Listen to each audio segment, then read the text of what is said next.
तो दोस्तों कैसे हैं आप सब। उम्मीद करती हूँ सभी अच्छे होंगे।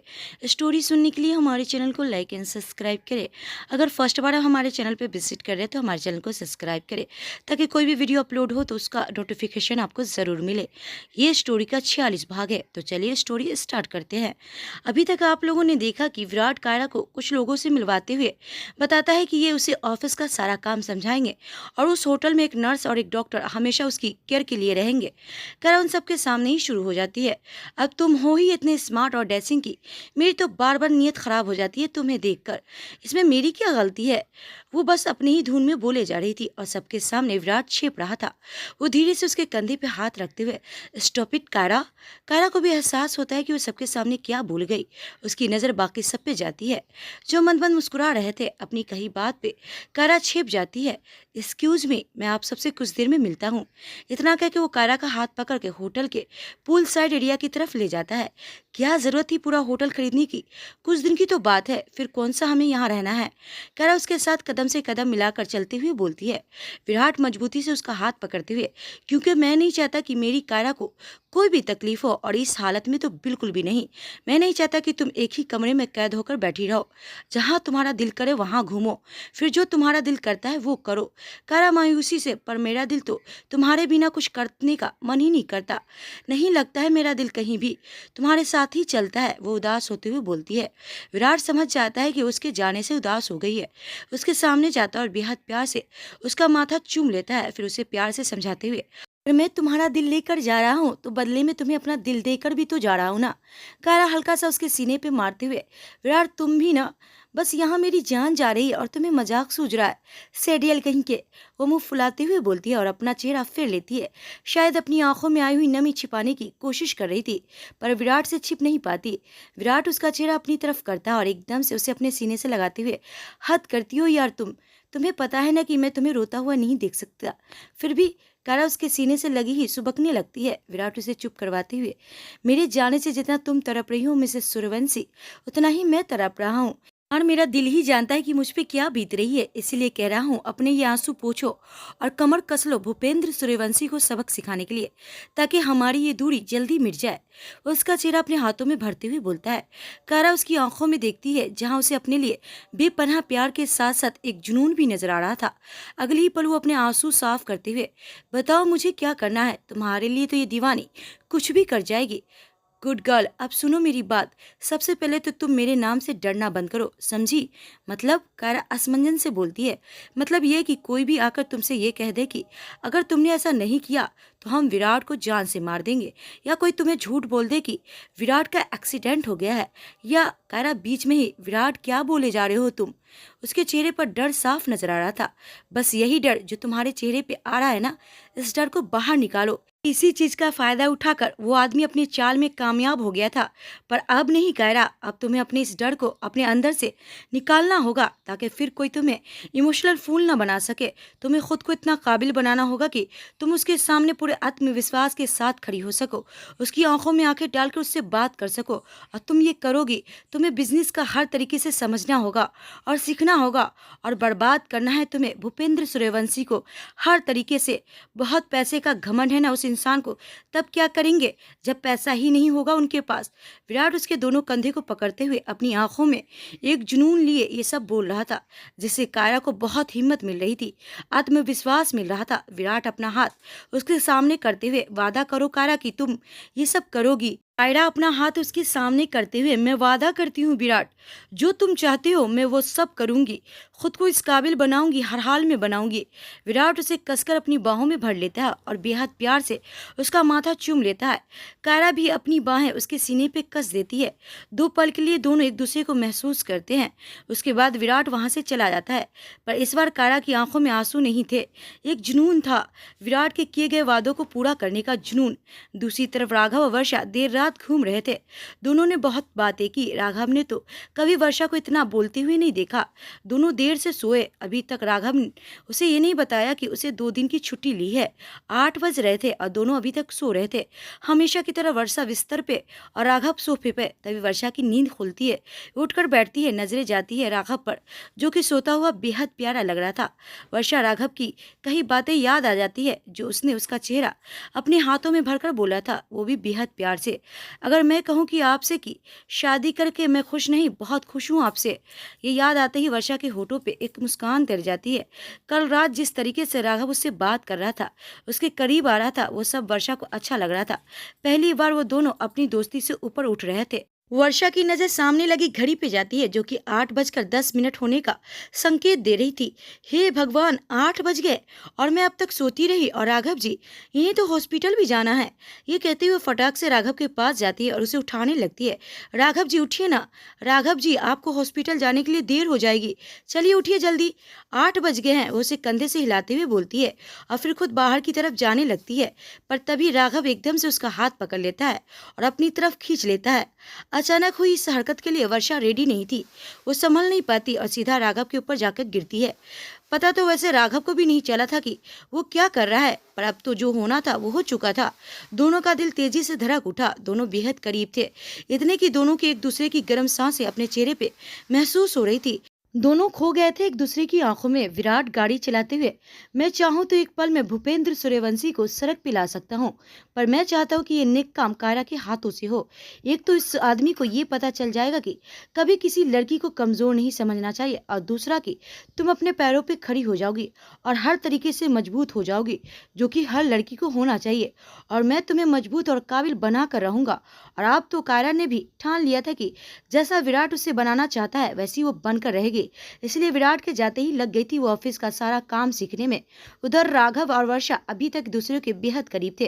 वर्षा धीरे से उठने की कोशिश करती है, पर राघव अपने दोनों हाथ उसकी कमर पे कस देता है। वर्षा का चेहरा लाल हो जाता है। उसे समझ ही नहीं आ रहा था कि उसके साथ क्या हो रहा है।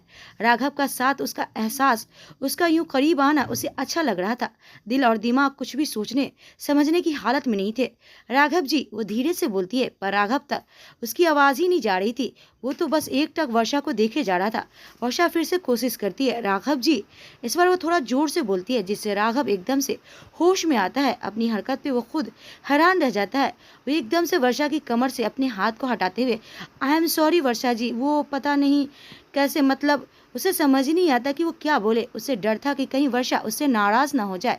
वर्षा जल्दी से उसके ऊपर से उठ जाती है, पर क्या बोले वो उसे समझ ही नहीं आ रहा था। मैं आपके लिए नाश्ता बनाती हूँ, ये कहते वो बाहर जाने लगती है, पर फिर उसे याद आता है कि वो तो अभी तक नहा ही नहीं।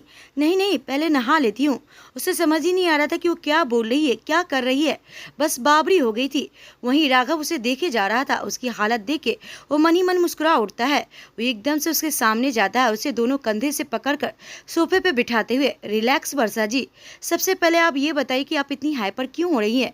वो मैं उठने में लेट हो गई और अब आपको हॉस्पिटल जाने में देरी हो जाएगी। इसलिए वो बच्चे की तरह एक ही सांस में सब बोले जा रही थी और बेहद प्यारी लग रही थी। राघव को इस पर इतना प्यार आ रहा था कि उसका दिल कर रहा था कि वो कसकर वर्षा को अपने सीने से लगा ले। अगली पल वो खुद पर काबू पाता है और वर्षा को बराबर बैठते हुए, ओफो, मैं तो आपको बताना ही भूल गया, मैंने 2 दिन की छुट्टी ली है। ये सुनते ही वर्षा हैरानी से उसकी तरफ देखती है। 2 दिन की छुट्टी, पर क्यों? क्योंकि वो मैं पिछले कई दिनों से काफ़ी बिजी था, तो आपको वक्त नहीं दे पा रहा था, इसलिए आप नाराज़ हो गई थी। तो मुझे लगा कि इससे पहले आपके अंदर की पत्नी जाग जाए और आप मुझे घर से निकाल दे, ये कह के कि जाइए हॉस्पिटल में ही सो जाइए। उससे पहले मैंने सोचा कि आपको मना लूँ। वो बेपरवाह सा सब बोले जा रहा था। उसकी बात पे वर्षा खिलखिला कर हंस देती है। क्या राघव जी, आप भी ना, मैं ऐसा थोड़ी करती, वो तो मुझे पता है, पर ये 2 दिन सिर्फ आपके लिए है, सिर्फ और सिर्फ आपके लिए। वो मजबूती से उसका हाथ पकड़ते हुए बोलता है। वर्षा उसकी तरफ देखती है। कुछ तो था राघव की आंखों में जो उसे अपनी तरफ खींच रहा था, जो उसे अपना बना रहा था। वर्षा, तो चलिए ना फिर राघव जी मंदिर चलते हैं। ये पहली बार था जब उसने सामने से बढ़कर राघव से कहीं बाहर जाने के लिए कहा था। राघव को बड़ी खुशी होती है। वो खुशी से चहकते हुए, हाँ क्यों नहीं, आप जल्दी से रेडी हो जाइए, फिर हम मंदिर चलते हैं। आप नहा लीजिए, तब तक मैं दूसरे वॉशरूम में चला जाता हूँ। ये कहता हुआ अपना टॉवल लेकर दूसरे कमरे में चला जाता है और वर्षा भी नहाने चली जाती है। दोनों के दिल में हलचल शुरू हो गई थी। राघव तो पहले ही अपने दिल का हाल जानता था और अब शायद वर्षा के दिल की बात भी होठों पे आने वाली थी। खैर, दोनों रेडी होने लगते हैं। उधर आहान और गुंजन ने अपनी छोटी सी दुनिया की शुरुआत कर ली थी। दोनों साथ में बेहद खुश थे। आहान लग गया था अपने मकसद को पूरा करने में कि उसने अपने दम पे कुछ बनना है और इसी चीज में गुंजन उसका पूरा साथ दे रही थी। इस वक्त वो आहान का इंतजार कर रही थी। तभी खुशी से उछलता हुआ आहान अंदर आता है और आते ही गुंजन को अपनी गोद में उठा लेता है, गोल गोल घुमाते हुए। ओ मेरी प्यारी गुंजन, तुम मेरे लिए बहुत लकी हो यार। I love you so much. आज मैं बहुत खुश हूँ यार। वो गुंजन को गोल गोल घुमाते हुए बोलता जा रहा था, बस बोलता ही जा रहा था। अरे बाबा, मुझे नीचे उतारो, आहान मैं गिर जाऊंगी। आहान उसे नीचे उतारते हुए, मेरे होते हुए कैसे गिर जाओगी, मैं हूं ना तुम्हें संभालने के लिए। ये कहता हुआ वो हौले से उसके होठ चूम लेता है। गुंजन उसके सीने पर मारते हुए, बदमाश, अच्छा बताओ ना क्या हुआ। हाँ ये देखो, मेरा बिजनेस आइडिया उन लोगों को इतना पसंद आया कि वो मुझे अपना बिजनेस पार्टनर बनाना चाहते हैं। ये सुनते ही गुंजन उसके गले में बाहें डालते हुए, सच में ये तो बहुत खुशी की बात है। आहान उसे सीने से लगाते हुए, सच में इस पल के लिए मैंने बहुत मेहनत की है। अब देखना तुम्हारा आहान कैसे अपना नाम कमाता है और हर वो चीज जिसकी तुम हकदार हो, दौलत, शोहरत, हर खुशी दूंगा मैं तुम्हें। गुंजन शरारत भरी नजरों से उसकी तरफ देखती है और फिर उसे पीछे सोफे पे धक्का देते हुए, फिलहाल तो मुझे मेरा आहान चाहिए। ये कहते हुए उसकी शर्ट के बटन खुलने लगती है और अपने होठ उसके होठों पे रख देती है। आहान की आंखें खुद ब खुद बंद हो जाती है और उसके दोनों हाथ गुंजन के बालों पे कस जाती है। इंडिया में दोपहर हो गई थी और राघव वर्षा पहले मंदिर गए थे, फिर दोनों ने बाहर ही नाश्ता किया। इसके बाद राघव वर्षा को शॉपिंग पर ले गया। इन सब में दोपहर हो गई थी। अब वो दोनों घर जा रहे थे। रास्ते में राघव एक जगह अपनी बाइक रोकता है और साइड में लगाते हुए, आप यहीं रुकिए वर्षा जी, मुझे 2 मिनट का काम है, मैं अभी आया। इतना कह के वो लंबे लंबे कदम भरता हुआ जाने लगता है। जल्दी आइएगा, बस इतना ही कह पाती है वर्षा। ये राघव जी भी ना कितना सामान दिलवा दिया है और अभी तो और लेने को तैयार थे, हद करते हैं ये भी। वो खुद से ही बोले जा रही थी, तभी उसे बहुत जोर की आवाज़ सुनाई देती है, अरे अरे एक्सीडेंट हो गया, भगवान कितना भयानक एक्सीडेंट हुआ है, बेचारा वो सफ़ेद कमीज वाला। ये आवाज़ उसे उस तरफ से आ रही थी जिधर राघव गया था। सफ़ेद कमीज, राघव जी ने भी तो सफ़ेद कमीज ही पहनी है, हो सकता है। ये कहते हुए उसके हाथ से सामान वहीं गिर जाता है और उस दिशा में दौड़ पड़ती है। आगे बहुत भीड़ लगी थी जहां खून ही खून साफ नजर आ रहा था। वर्षा घबरा जाती है। वो हिम्मत करके भीड़ को चिरते हुए आगे जाती है। सामने का मंजर देख के उसका दिल दहल जाता है। राघव जी, वो चिल्ला पड़ती है। सामने राघव था जो गाड़ी में बैठे लोगों को बाहर निकालने की कोशिश कर रहा था और इसीलिए उसकी सफ़ेद कमीज पूरे खून से भर गई थी। बस वर्षा ने उसकी कमीज पे लगा खून देखा और वो घबरा गई। राघव के कान में उसके चिल्लाने की आवाज़ पड़ती है, राघव जी। वो तुरंत सामने देखता है। सामने वर्षा खड़ी थी जिसका पूरा चेहरा आंसुओं से भीगा था और वो किसी भी पल बेहोश होकर गिरने वाली थी। अब भागकर उसके पास जाता है, पर तब तक वर्षा की आंखें बंद हो चुकी थी और वो राघव की बाहों में झूल जाती है। दूसरी तरफ विराट गाड़ी चला रहा था और सामने डैशबोर्ड पे अपना फोन टिका कर उसमें कायरा को देख रहा था। पूरे होटल में कैमरे लगे थे हर कोने में और उसने उस कनेक्शन को विराट ने अपने फोन में कर रखा था। वो कोई भी रिस्क नहीं लेना चाहता था कायरा को लेकर, और दूसरा ये कि वो कायरा को देखे बिना नहीं रह सकता था। वो चाहता था उसके साथ वही रह सकता था, पर उसने कायरा से दूर रहने का फैसला कर लिया, सिर्फ और सिर्फ कायरा के लिए। क्योंकि उसे पता था कि अगर वो कायरा के साथ रहा तो कायरा कभी वो नहीं बन पाएगी जो उसे बनाना चाहता है। कायरा पूरी शिद्दत से ऑफिस का काम सीख रही थी। इस वक्त वो इतनी समझदार लग रही थी कि बस ये देख के विराट के होठों पे बड़ी सी मुस्कान आ जाती है। ये लड़की भी ना कभी कभी बिल्कुल बच्ची बन जाती है और कभी कभी इतनी समझदार कि बस कायरा को ये नहीं पता था कि पूरे होटल में कैमरे लगे हैं। इसमें से वो उसे हर पल देख रहा है। कायरा को देखते हुए, बस वो दिन दूर नहीं मिस्टर भूपेंद्र सूर्यवंशी, जब मेरी कायरा तुम्हें तुम्हारे की सजा देगी तब पता चलेगा आपको कि पैसा जरूरी है या परिवार। मैं ये सब करना नहीं चाहता, पर आपने मुझे मजबूर किया है ये सब करने के लिए। बस आपके उल्टे दिन शुरू। बेहद गुस्से से वो ये सब बोल रहा था। कायरा पूरी लगन के साथ अपना काम कर रही थी। तभी वो नर्स उसके पास आती है और उसके सामने जूस और कुछ फ्रूट्स रखते हुए, मैम आपके खाने का टाइम हो गया है। कायरा उसकी तरफ देखते हुए, अरे अभी कुछ देर पहले तो मैंने खाया था, अब ये सब नहीं खाना है। नो मैम, सर ने मुझे कहा है कि आपका पूरा ध्यान रखना है। अगर आपने ये नहीं खाया तो सर मुझे डांटेंगे। प्लीज खा लीजिए। विराट फोन में ये सब देख रहा था। "ए, सर की तो मुझे नहीं खाना अभी, और वैसे भी सर को कौन बताएगा। तुम टेंशन मत लो", वो मुस्कुराते हुए बोलती है। उसकी बात सुनकर विराट का मुंह खुला रह जाता है। ओह गॉड, क्या आइटम मिली है मुझे। मतलब कितना खुरपाती दिमाग है इस लड़की का। इसे तो मैं अभी बताता हूँ। ये कहता हुआ गाड़ी साइड में लगाता है और कायरा को फोन करता है। कायरा का फोन रिंग करता है, जो कि विराट ने उसे जाने से पहले देकर गया था। नया फोन, नया नंबर, ताकि किसी को कायरा की भनक न लगे। कायरा झट से विराट का फोन उठा लेती है। हाँ, इतनी जल्दी मेरी याद आ गई। वो उन लोगों से थोड़ा दूर जाकर बात करते हुए बोलती है, मैं तुम्हें बहुत मिस कर रहा हूँ। तुम मेरी रूह में बच चुकी हो मिसेस सूर्यवंशी। सांस बाद में लेता हूँ, पहले तुम्हें याद करता हूँ। ये सुनते ही कायरा के गोरे गाल लाल हो जाते हैं। क्या तुम भी, वो शर्माते हुए बोलती है। विराट कैमरे में से वो सब देख रहा था। कसम से, जब तुम ऐसे शर्माती हो ना, दिल लूट लेती हो यार। और तुम्हारे ये गोरे गाल लाल होके कश्मीरी सेब बन जाते हैं। दिल करता है इन्हें खा जाऊं। पहले तो कायरा उसकी बात पे छिप जाती है, पर फिर एकदम से, तुम्हें कैसे पता कि मैं शर्मा रही हूँ। वो अपनी एक आईब्रो उचकाते हुए बोलती है। विराट मन मन मुस्कुराते हुए, कहा था ना कि मेरा बस जिस्म जा रहा है, बाकी सब तो तुम्हारे ही पास है। अच्छा, अब ये सब छोड़ो और तुम्हें जो नर्स खाने को दे रही है वो बिना नखरे किए चुपचाप खा लो। और ये मत सोचना कि तुम नहीं खाओगी तो मुझे पता नहीं चलेगा। बहुत दिमाग चलता है तुम्हारा इन सब शरारतों में। अच्छी बच्ची की तरह रहो, फिर मैं जल्दी तुमसे मिलने आऊँगा। चलो अब रखता हूँ। इतना कह के वो फ़ोन कट कर देता है। कायरा हैरानी से, इस सीरियल को कैसे पता कि मैं क्या सोच रही हूँ। फिर उसकी नकल करते हुए, अच्छी बच्ची की तरह रहो, फिर मैं जल्दी तुमसे मिलने आऊँगा। वो खुद से ही बड़बड़ कर रही थी और विराट उसे देखकर हंस रहा था। इसके बाद कायरा चुपचाप जाकर फ्रूट खाने लगती है।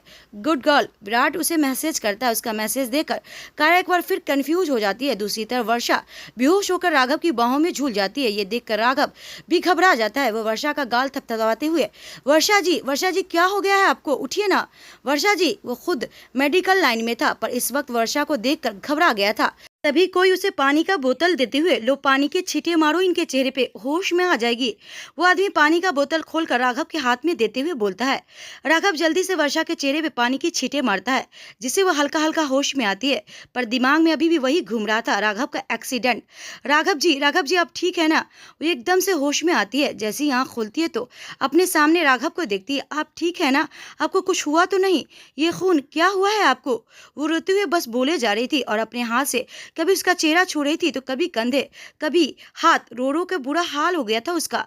राघव को समझ ही नहीं आ रहा था कि उसे शांत कैसे करे। वो एकदम से उसे अपने सीने से लगाते हुए, मैं ठीक हूँ वर्षा जी, बिल्कुल ठीक हूँ, कुछ नहीं हुआ मुझे। वर्षा आंखों में आंसू लिए उसकी तरफ देखती है। फिर वो उसका चेहरा अपने हाथों में भरते हुए, मुझे तो लगा कि राघव जी मैंने आपको खो दिया। मैं तो कितना डर गई थी, आपको कुछ हो जाता तो मैं तो मर ही जाती। भावनाओं में बह के वो बस बोले जा रही थी और ऐसा करते हुए न जाने कितनी बार वो राघव का चेहरा चूम लेती है। मर ही जाती मैं राघव जी आपके बिना। राघव कसकर उसे अपने सीने से लगा लेता है। तो दोस्तों, आपको क्या लगता है कि राघव के लिए वर्षा के दिल में प्यार भर गया है? क्या राघव से वो प्यार करने लगी है? हम देखेंगे नेक्स्ट पार्ट में। तब तक के लिए नमस्ते।